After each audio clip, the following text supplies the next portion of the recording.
South India shopping mall the wedding Mantra సరికొత్త wedding collection South India shopping mall.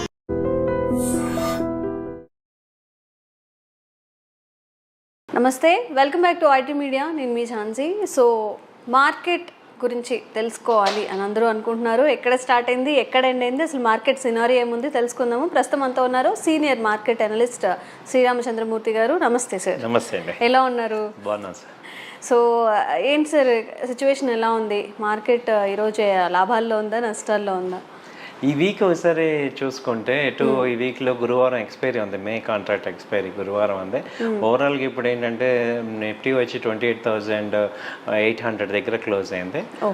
అసలు May month ఒకసారి చూసుకుంటే ఏంటంటే ఏప్రిల్ మే మంచి జోష్ వచ్చింది స్టాక్ మార్కెట్లో. చాలా లాస్ట్ 6 months బాగా డౌన్ ట్రెండ్ ఉంది. అలాంటిది ఈ ట్రంప్ ఎఫెక్ట్ April 3rd అన్నారు, అక్కడి నుంచి కూడా ఎప్పుడైతే పోస్ట్పోన్ అయిందో అక్కడి నుంచి మార్కెట్స్ అన్నీ కూడా బాగా స్ట్రాంగ్గా పుల్ బ్యాక్ అయినాయి.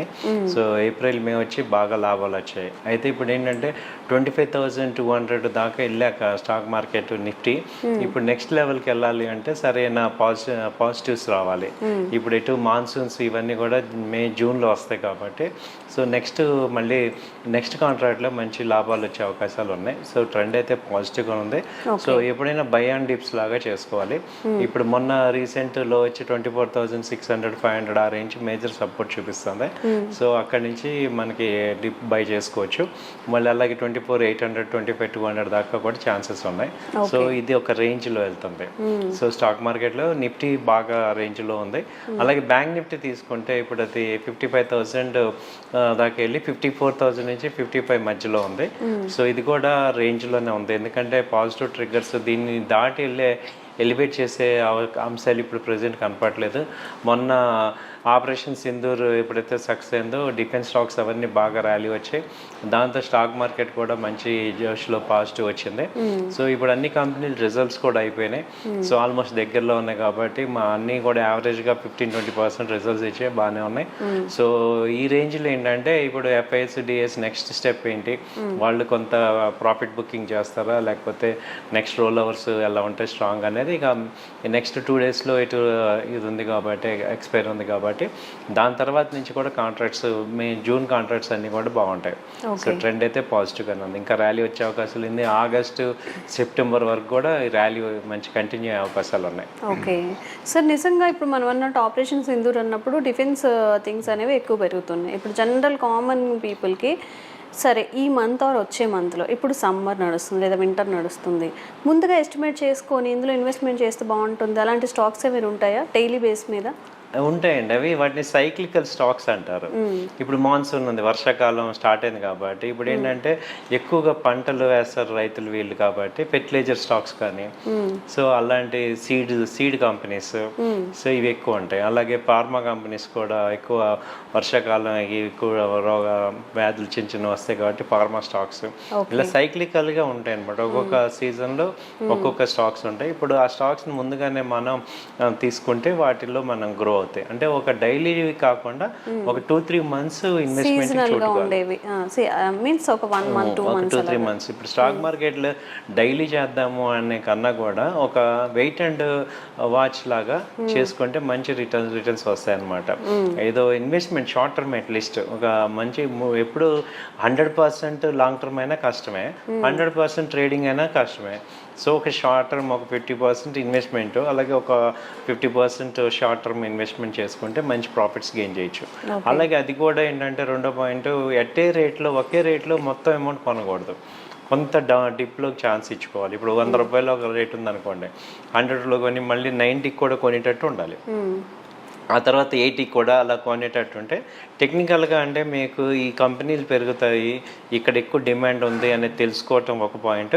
తెలుసుకున్నాక వాటిలో ఎట్ ఏ టైం కాకుండా డిప్స్ బై అండ్ డిప్స్ లాగా పెట్టుకుంటే మంచి ప్రాఫిట్స్ వస్తాయి. ఓకే, సో సమ్ టైమ్స్ చెప్తూ ఉంటారు మైనస్లోకి వెళ్ళిపోయింది, -80,000 60,000 పడుతుంది అని చెప్పి విత్డ్రా చేస్తూ ఉంటారు కదా.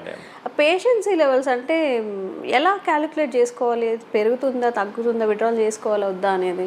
దానికి నిజంగా నాలెడ్జ్ కావాలండి. మనము ఎమోషనల్ కాకుండా వాళ్ళు ఎవరో చెప్పారు మార్కెట్లో కనపడుతుందని కాకుండా టెక్నికల్గా ఫండమెంటల్గా మనకి దాని మీద నాలెడ్జ్ ఉంటే అప్పుడు మనం ఈ యొక్క ఫియర్ అవ్వం. ఇప్పుడు మీరు అన్నట్టు ఇప్పుడు సైక్లికల్ ఇప్పుడు తీసుకుంటే వర్షాకాలంలో ఏ కంపెనీలు బాగుంటాయి అనేది మనం ముందు నాలెడ్జ్ గెయిన్ చేసి ఓకే ఈ సీజన్లో ఈ వీటికి డిమాండ్ ఉందని మనం తెలుసుకున్నాం అనుకోండి, తెలుసుకోవటం వల్ల ఏముంది రిస్క్ ఫ్యాక్టర్ తగ్గిపోతాయి. ఎప్పుడైతే తెలుసుకోకుండా ఏది పడితే అది చేద్దాము, ఎలా పడితే అలా చేద్దాము అన్నప్పుడే టెన్షన్. సో ఫస్ట్ ఏంటంటే స్టాక్ మార్కెట్లో మనీ ఉంది, అది తీసుకోవటం తెలియాలంటే మనం దాని మీద స్టడీ చేయాలి. ఏ ఫీల్డ్ అయినా అంతే కదా. సో దీనిలో ఏంటంటే హై ఎమోషన్స్, రోజు న్యూసెస్ ఉంటాయి, మార్కెట్ డౌన్ అప్ అనే ఒక ఎక్కువ క్యూరియాసిటీ అందరూ కూడా క్రియేట్ చేయటం వల్ల యాక్చువల్గా ఇన్వెస్ట్ అయినా అంటే టెన్షన్ అయిపోతుంటాం.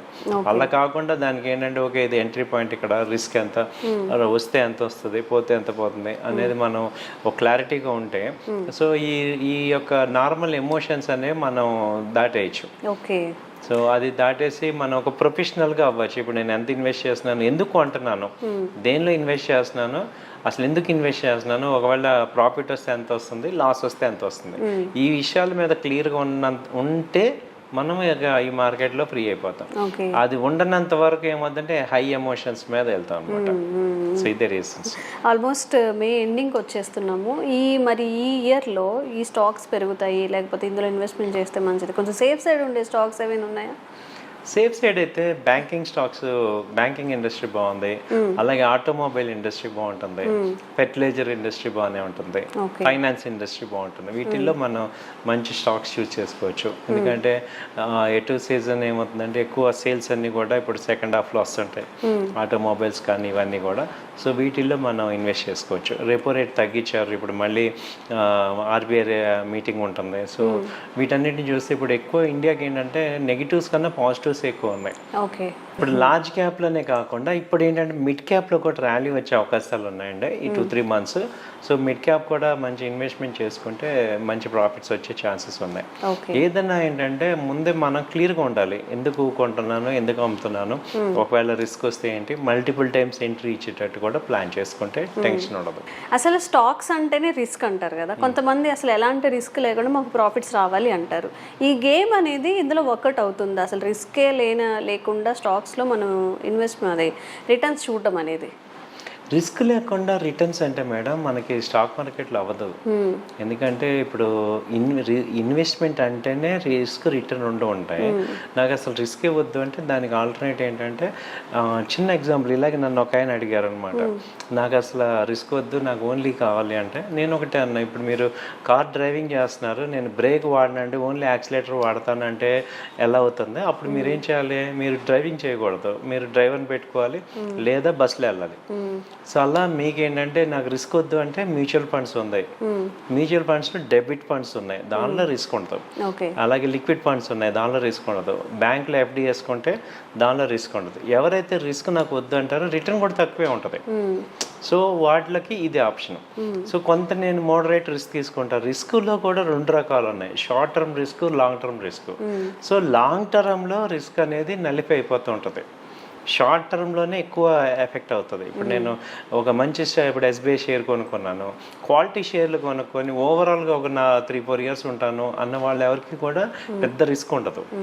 సో ఓన్లీ నాకు షార్ట్ టర్మ్ ఇవాళ కొనేసేసి నాకు 4 రోజుల్లో ప్రాఫిట్ రావాలి అంటే అది రిస్క్ అనమాట. సో మీరు ఇప్పుడు నాకు రిస్క్ని ఐడెంటిఫై చేయాలంటే ఓవర్ ఏ పీరియడ్ రిస్క్ 0 అవుతుంది ఈక్విటీస్లో. ఫండమెంటల్గా స్ట్రాంగ్ కంపెనీస్లో ఇన్వెస్ట్ చేసుకుని ఇప్పుడు బ్యాంకింగ్, ఐసిఐసిఐ బ్యాంక్ కానీ హెచ్డిఎఫ్సి బ్యాంక్ ఇలా టాప్ 100 కంపెనీస్లో మీరు ఇన్వెస్ట్ చేసుకొని ఓవర్ లాంగ్ పీరియడ్ వెయిట్ చేస్తానంటే రిస్క్ తగ్గిపోద్ది. నాకు షార్ట్ టర్మ్లోనే నాకు రిస్క్ అంటే అక్కడ మీరు నాలెడ్జ్ లేకుండా, నాలెడ్జ్ కావాలి, టెక్నికల్ అనాలిసిస్, ఫండమెంటల్స్ నేర్చుకుంటే రిస్క్ తగ్గిపోద్ది. లేదా ఈ మ్యూచువల్ ఫండ్ డిస్ట్రిబ్యూటర్స్ ఉంటారు కదా, వాళ్ళ హెల్ప్ తీసుకొని వెళ్ళొచ్చు. ఓకే. సో నిజంగా అందరూ చెప్తున్నారు ఇప్పుడు మ్యూచువల్ ఫండ్లో ఇన్వెస్ట్మెంట్ చేయండి, కాస్త రిటర్న్స్ తెచ్చుకోండి, దాచుకోకండి డబ్బు అని చెప్పి. రిస్క్ ఉంటుంది, బట్ ఆ రిస్క్ని మేనేజ్ చేయడానికి చాలా ఆప్షన్స్ ఉన్నాయి కాబట్టి చూజీగా ధైర్యంగా డబ్బుని ఇన్వెస్ట్ చేయొచ్చు, రిటర్న్స్ కూడా పొందొచ్చు. Thank you sir. Thank you.